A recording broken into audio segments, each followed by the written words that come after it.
बंगाल को लेकर राष्ट्रपति जी ने जो कहा है, मुझे लगता है कि उससे सही एक महिला के दर्द भरी आवाज़ है। उसमें राष्ट्रपति तो हैं ही हैं, साथ में जिस प्रकार से जो यातना देकर उस पीड़िता को की हत्या की गई है, मुझे लगता है इससे जघन्य अपराध कोई नहीं हो सकता है। और कोई भी व्यक्ति व्यवस्था में बैठा हुआ है उसकी वो आलोचना ही करेगा। और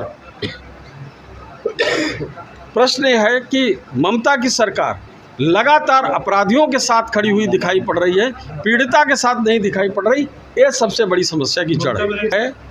घटनाएं कहीं भी हो सकती हैं, लेकिन शासन सरकार की मंशा क्या है?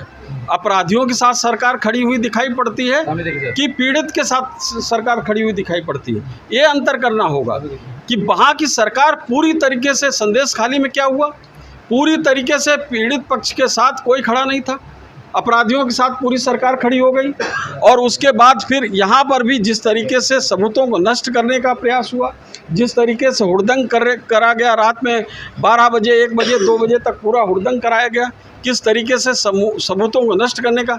अब तो वो आज बैकफुट पे आई कि पूरी जनता सड़कों पर जब आ गई, तो जब सड़कों पर जनता, महिलाएं आज देख रही किस तरीके से पूरा महिलाओं किलोमीटर का किलोमीटर जुलूस निकाल रही हैं और ममता बनर्जी के गले में जूतों और चप्पलों की माला पहनाकर, तब वो बैकफुट पर आई हैं। देखिए, ऐसा है, उनको चाहे बंगाल में कुछ हो जाए नहीं दिखाई पड़ेगा, उनको बांग्लादेश में कुछ हो जाए तो नहीं दिखाई पड़ेगा।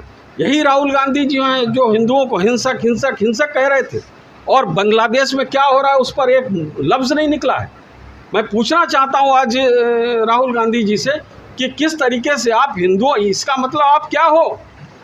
आप हिंदुओं के इतने बड़े दुश्मन हो गए हो कि हिंदुओं के साथ कहीं किसी दुनिया में अत्याचार होगा तो आप लफ्ज़ नहीं निकलेगा, फिलिस्तीन में कुछ हो जाएगा तो आप कहोगे कि बड़ा अत्याचार हो रहा है। तो इस तरीके से जो दोहरी बातें हैं, मुझे लगता है कि कांग्रेस को नेताओं को सोचना चाहिए कि अब बहुत हो चुका है, अब इस प्रकार की जनता जाग चुकी है, और इस तरीके से हिंदुओं को या किसी जो शांति के साथ रहने वाले लोग हैं उनके साथ अगर इस प्रकार की प्रतिक्रिया करके और उनको दमन करने का काम करेंगे तो भारतीय जनता पार्टी की सरकारें उनके साथ खड़ी हुई उनको दिखाई पड़ेगी।